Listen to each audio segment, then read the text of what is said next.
Hello everyone. Once again we are here for the new topic of our history, that is the in the earliest cities. Students, so first of all let us understand the topic's name, the title of the chapter, that is in the earliest cities means सबसे पहली cities जिनके बारे में हम पढ़ेंगे इस chapter में. It will be there how a new civilization started. Before that we already studied about the ancient history, means about early men, about hunters, then gatherers, then farmers, and then we are coming to the formation of cities. अब कौन सी ऐसी cities और towns थी जो कि villages बने, क्योंकि हमने पढ़ा हर्डर्स, गैदरर्स और फिर फार्मर्स. तो फार्मर्स ने क्या फॉर्म किया, विलेजेस फॉर्म किए, है ना. तो विलेजेस फॉर्म होने के बाद हम कहाँ आगे बढ़े, हम बढ़े टाउन्स की तरफ. And which were the towns, which were the first towns in this chapter, we are going to study about that, which was the civilization which started for the first time in the world. So here we means for India we had the civilization of Indus Valley. So in this chapter we'll come to know about the different ancient civilisations कि कैसे, जैसे आज हम एक civilised वे में रह रहे हैं, हमारे जो एंसेस्टर्स थे वो हर्डर्स थे, गैदर्स थे, और फिर उसके बाद फार्मर्स बने, है ना. तो उसके बाद सिविलाइजेशन जो आज हम रह रहे हैं, हाउसेस में रह रहे हैं, we are living in a proper way, we are having roads, we are having lights, street lights, we have drainage system, we have houses containing different rooms for different purposes. So this type of way, the people who were there, who started this civilization, they were from different civilizations. In this chapter we are going to study. तो Indus valley उनमें से सबसे एक important, और you can say हम अपनी civilisation के बारे में पढ़ेंगे. इंडस वैली सिविलाइजेशन में कौन से लोग थे, किन्होंने ये सिविलाइजेशन स्टैब्लिश करी, और क्या क्या उनके मेन फीचर्स थे. So in this chapter we are going to study about that. So let us start from the book. What is given in the book, from villages to towns. तो जैसे कि मैंने आपको बताया कि हम लोग विलेजेस में रहना शुरू करा, means the people, the human beings who were till now those who were hunter gatherers and farmers, now they started to live in towns. तो कैसे बढ़ा ये सिलसिला इनका, let us see. In the Neolithic age, man lived in small villages. Neolithic age में man small villages में रहते थे. With the passage of time, लेकिन जैसे जैसे time बढ़ा, population increased, families increased, population increased, and larger villages appeared. अब जो छोटे छोटे विलेजेस स्टार्टिंग में थे, अब वो धीरे धीरे कैसे बड़ा होने लगे, दे स्टार्टेड एक्सपैंडिंग, क्योंकि they means there was increase in population. As more and more population increase and man's need expanded further, the larger villages grew into cities and towns. अब जैसे पॉपुलेशन बढ़ी, उनकी नीड्स बढ़ी. पॉपुलेशन बढ़ने के साथ अब सपोज़ एक फैमिली में 4 लोग हैं, तो 4 लोगों की अपनी अपनी नीड्स है. In the beginning if the 2 people are there, their needs are different. If the people are increase in a family, their needs also increase. So this way the needs of these people increased, and as a result, और उसके साथ साथ ये जो छोटे villages थे ये भी बड़े सिटीज़ और टाउन्स में कन्वर्ट होने लगे. एज अ रिज़ल्ट, अब इसके क्या रिज़ल्ट रहा, many new arts, skills, crafts and occupations also develop side by side. अब ये कैसे आपको पता चलेगा कि कैसे ये बढ़ा, कि जैसे जैसे पॉपुलेशन और नीड्स बढ़ी, उसके साथ साथ न्यू आर्ट्स डेवलप हुई. वो आर्ट्स डेवलप हुई, क्यों हुई, स्किल्स डेवलप हुई, क्यों हुई, क्राफ्ट्स डेवलप्ड हुए, क्यों हुए, ऑक्यूपेशंस डेवलप हुए, क्यों हुए. तो लेट मी एक्सप्लेन दिस. तो मैं आपको ये समझाऊं कि ये चीज़ें क्यों डेवलप हुई. सपोज़ अब हमारी नीड्स बढ़ी, है ना. सपोज़ हमें मिल्क की ज़रूरत है, तो we want to have the cattle. उसके लिए हमें कैटल रियरिंग करनी पड़ेगी. अब कैटल रियरिंग के लिए हमें कैटल रियरिंग के करेंगे तो कैटल रियरिंग के साथ साथ हमें अपनी कैटल की नीड्स भी चाहिए। हमने काउस रखी, बफलोज रखी, तो उनके लिए हमें उनके खाने का भी इंतज़ाम करना है, उनकी जगह का भी इंतज़ाम करना है ना, उनके लिए ग्रासलैंड्स का भी इंतज़ाम करना है। सो दिस वे वन थिंग कि अब हम जब कैटल रियरिंग कर रहे हैं तो उसके लिए हमको जगह की चाहिए, उनके खाने के लिए चाहिए। तो फार्मर्स का काम बढ़ा कि farmers they have to create, means they have to grow the food for cattle, है ना। तो अब हम suppose people are have started doing other occupations. अब अदर ऑक्यूपेशंस कैसे, अब कोई वुड कटर है, कोई ब्लैक स्मिथ है, कोई गोल्ड स्मिथ है, because that is the need. अब विमेन है, women have different needs, for them people have to be there to fulfill their needs। Jewellery making है ना, बैंगल मेकिंग है। और इसी तरह हम जैसे जैसे वर्शिपिंग का देखते हैं, अब लोगों ने दे स्टार्टेड वर्शिपिंग। अब वर्शिप के लिए उनको जगह चाहिए, प्रॉपर प्लेस चाहिए, उसके लिए प्रॉपर प्लेस के लिए उनको ग्रास वो गार्लैंड्स चाहिए, फ्लावर्स चाहिए, तो that have to be grown by someone. तो इसी तरह से गार्डनर्स का काम बढ़ा, फार्मर्स का काम बढ़ा। तो दिस वे न्यू ऑक्यूपेशंस, अब घर बनने लगे तो अब घर में वुड से कुछ बन रहा है तो कारपेंटर को काम मिला। तो new occupations and new skills develop हुए लोगों में, एंड उसके साथ से साइड बाय साइड और चीज़ें डेवलप होती गई। सो इस तरह से जब नीड्स बढ़ी तो वर्क्स भी बढ़े, जब नीड्स नहीं थी तो वर्क्स भी लिमिटेड थे। तो all this brought about a new lifestyle, और इस तरह से इन सब चीज़ों से एक नए तरह का लाइफस्टाइल लोगों में डेवलप हुआ। When man begin to live in towns, और जब man ने means human beings, man means human beings, when man begin to live in towns, it marked the beginning of civilization। और जब से man ने, human beings ने towns में रहना शुरू करा, जब बिगनिंग हुई उसकी, उसके साथ साथ ही सिविलाइजेशन की भी बिगनिंग हुई। So here is the definition of civilisation. Civilisation में बी एक्सप्लेन्ड, इसको आप अंडरलाइन करिए, I have given a bracket. तो सिविलाइजेशन में B explained, you can underline or highlight, civilization may be explained as that state of man's development when he started looking beyond the simple satisfaction of his basic needs of food, clothing and shelter. तो इसका क्या मतलब हुआ कि civilisation को हम इस तरह से एक्सप्लेन कर सकते हैं एक ऐसी स्टेज के फॉर्म में कि जब मैन ने डेवलप करना शुरू करा, या वो डेवलप हुआ कैसे, when he started looking beyond. अब वो सिर्फ एक फूड, शेल्टर, क्लोथिंग को छोड़कर उससे बियॉन्ड सोचने लगा। अगर हम आज मॉडर्न एज की बात करते हैं, we talk about developed countries and developing countries, so there is a big gap. Developing countries are still struggling for their existence. Developing country are just trying, they are struggling for the people of their country to be fed properly, to have their employment, to have their to improve their poverty level, है ना, to improve their status. But if we talk about the developed countries like China and America, there is a big gap between India and China. You can see China, because it is a developed country, it is thinking, they are thinking beyond the simple satisfaction of their basic needs। आज उनके पास खाना भी है, आज उनके पास कपड़ा भी है, उनके पास शेल्टर भी है।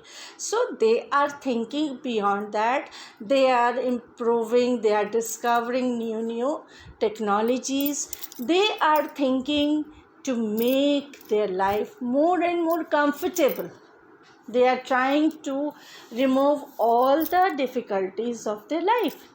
Whereas अगर हम इंडियंस की बात करते हैं तो इंडिया में इतने पुअर पीपल है, they don't even get 2 times meal.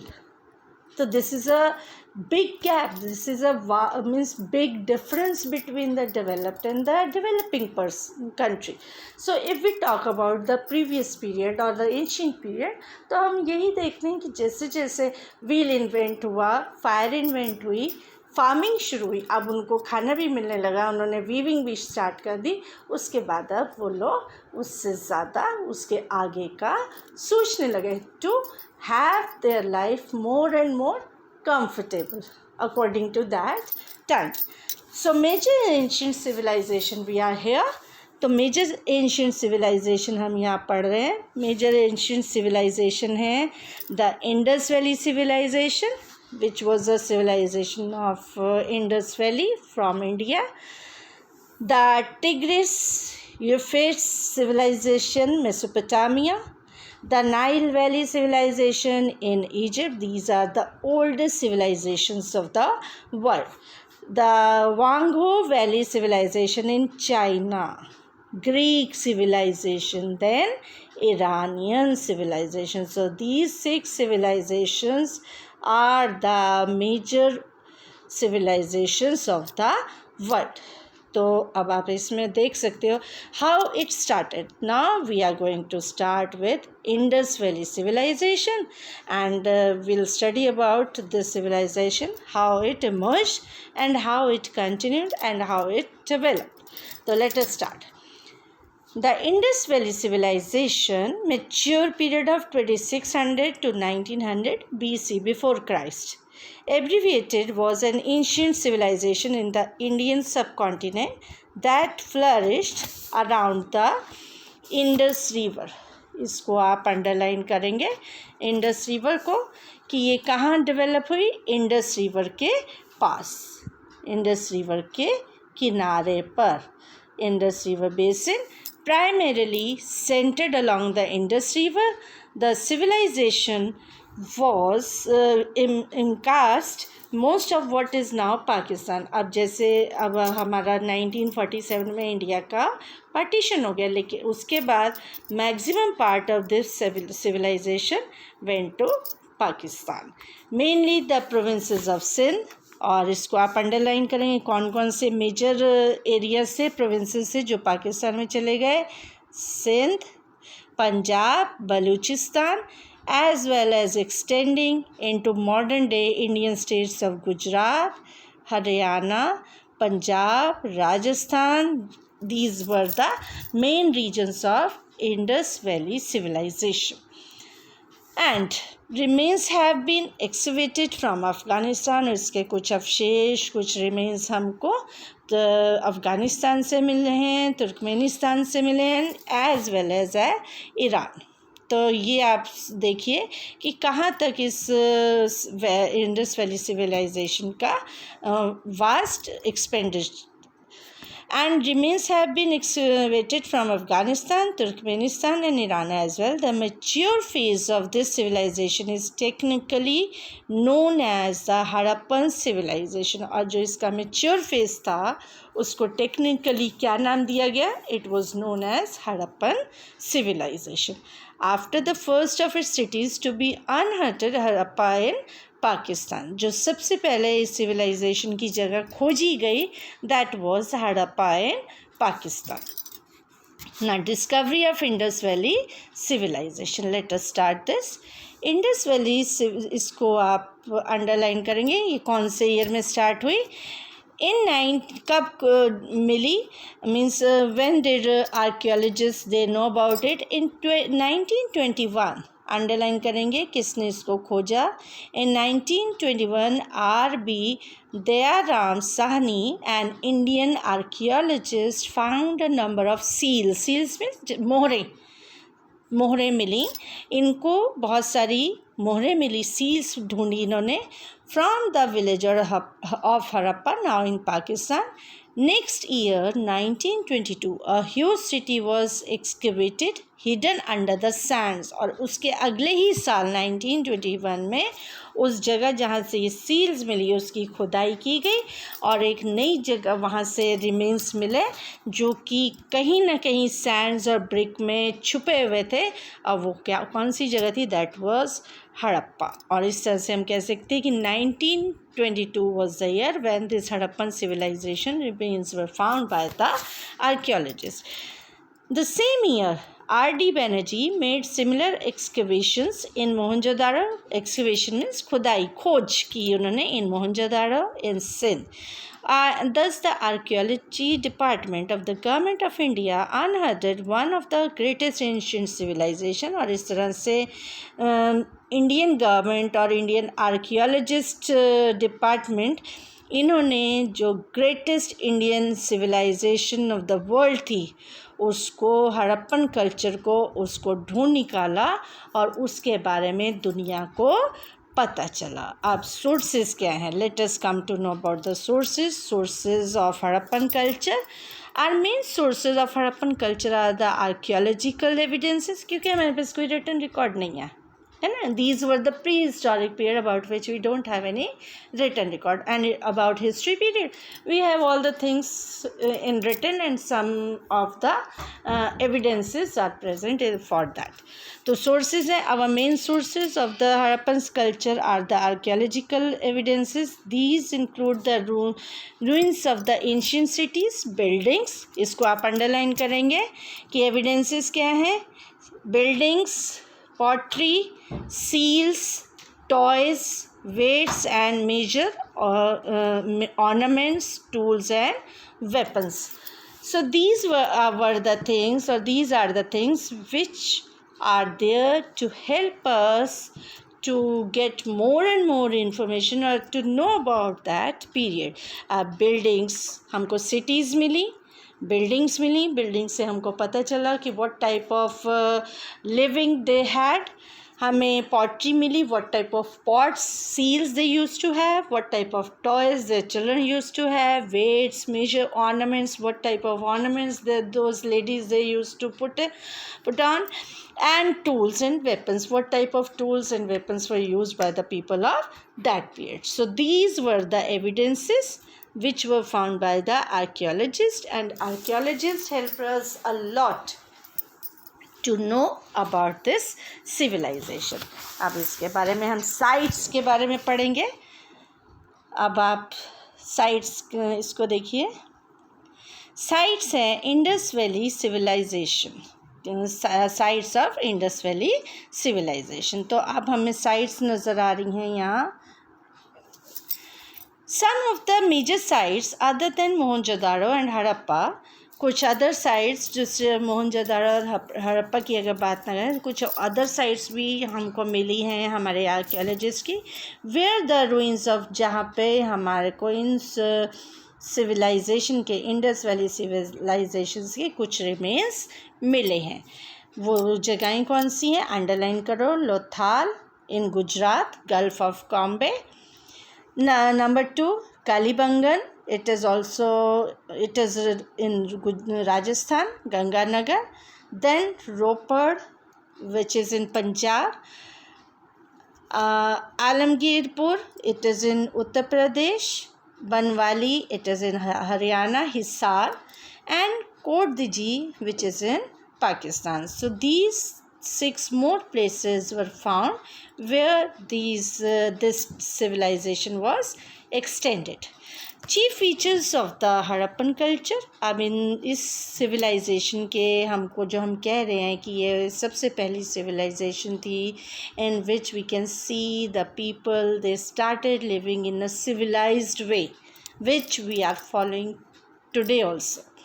So they had the first feature and the most important feature of their civilization was the town planning, township। आज हम देखते हैं we are living in different type of areas. Somewhere you have the unplanned construction, but somewhere you get the proper planning for the township. So this township planning firstly used in this civilization.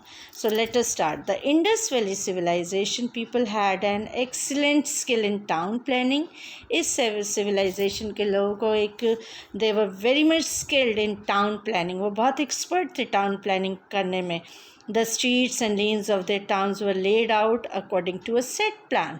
उनकी जो streets थी या उनकी जो lanes थी, means houses एक lane में होनी चाहिए, proper straight lane में होने चाहिए. ये नहीं कि यू आर लिविंग इन, ऐसा नहीं कि आप गलियों में रह रहे हैं, गलियों में परेशान हो रहे हैं, you are not having proper place to walk, you are proper place to move. तो they use to have a proper lane for housing as well as proper streets, proper roads. And these were straight and cut each other at right angle. और उनका ये मानना था कि बिल्कुल straight होनी चाहिए और एक राइट एंगल पर एक दूसरे को काटना चाहिए. मीन्स जहाँ एक ख़त्म होती है वहाँ से दूसरी स्टार्ट हो राइट एंगल पे. The roads were wide enough. इनकी रोड्स बहुत वाइड होती थी. The streets were paved with 5 burnt bricks. और रोड्स कच्चे ईंटों की नहीं बनती थी बल्कि बर्न्ट ब्रिक्स से वो लोग बनाते थे. There were covered drains as we are having in at present in modern period कि covered drainage system होता था उन्हीं streets के नीचे. There were lamp posts. जो आज हम बात करते हैं ना street lights we are having at night, we don't feel dark on streets and roads. So these were also started that time only. फिर है drainage system which is an important part of our daily life style. Mohenjodaro, Lothal and other cities are known to have good drainage system. House drains emptied into the main drains. जो house drains थी वो बाहर आकर main drains में मिलती थी. And the main drains ran under the main street. और main drains ऐसा नहीं कि नदी नाले खुले हुए थे, they were very much under the streets, means they were covered. Inspection main holes were provided at regular distance. और जगह जगह पर मेन होल्स, जैसे आज हम देखते हैं अपनी कॉलोनीज़ में, अपने हाउसेस के बाहर मेन होल्स भी होते थे. Water supply was also good. They used to provide water in a good manner. All this shows that an efficient civic administration, ये सब चीज़ें हमें बताती हैं कि कितना effective, efficient civic administration था उस टाइम पे. I don't think we get this type of administrative system everywhere nowadays. But those people, although they were very they were the beginners we can say in this field, but still they had a good knowledge of this civic administration. Now cities, now let us continue. अब cities, ये तो हमने पढ़ा township के बारे में कि town planning उनकी बहुत अच्छी थी, ड्रेनेज सिस्टम बहुत अच्छा था. अब हम उनके बारे में पढ़ेंगे द सिटीज़ में बिल्डिंग्स एंड हाउसेस कैसे होते थे. Now the cities, their houses and buildings. The people of the Indus valley had built 3 categories of buildings. इसको अंडरलाइन करेंगे कि वो लोग 3 कैटेगरीज के बिल्डिंग्स बनाते थे. नेमली द लार्ज बिल्डिंग्स, जिसको the public bath, and the people's dwelling houses, और लोगों के रहने की जगह. And they were divided into 2 parts, है ना. The cities of Mohenjodaro and Harappa were divided into 2 parts. Cities को 2 पार्ट्स में डिवाइड किया हुआ था. Part 1 of the city was built on a raised ground. Part 1 जो कि रेज्ड ग्राउंड पे बनता था, थोड़ा सा ऊंचाई पे बनता था, उसे क्या कहा जाता था, it was called the Citadel.